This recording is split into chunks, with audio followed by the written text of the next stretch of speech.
hamma shu hayotda pokiza, xotirjam, osoyishta hayot kechirishni xohlaydi. Hamma.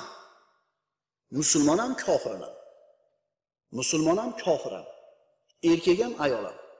Millati nima bo'lishidan qat'iy nazar, hamma osoyishta, xotirjam, tinch yashashni xohlaydi. Shunday emasmi? Endi mana shu maqsadga yetishlik uchun insonlar faqat dunyo uchun ishlaydi. Pulim ko'p bo'lsa hayotim zo'r bo'ladi deydi. Hozirgi odamlarda ko'proq qismini tushunchasi shunaqa. Pokiza hayot nimaga bog'liq?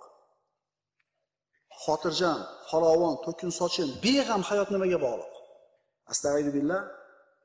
Man amila solihan min zakarin aw untha wa huwa mu'minun falanuhyiyannahu hayatan tayyiba wa lanajziyannahum ajrahum bi ahsani ma kanu ya'malun.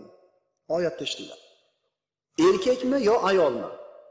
Kimda kim mo'min bo'lgan holida biron yaxshi amalni qilsa, bas biz unga pokiza hayot ato eturmiz.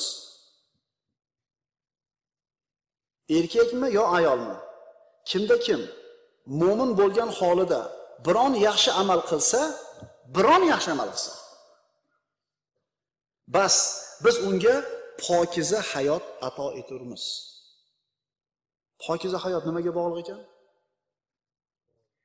Mo'min bo'lishlikka va solih amal qilishlikka. Shuni ishontiring bolangizga.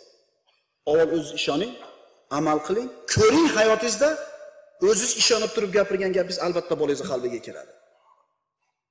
Farovon, xotirjam, pokiza hayot Allohga qulchilik qilishda ekanligini tushuntiring bolangizga.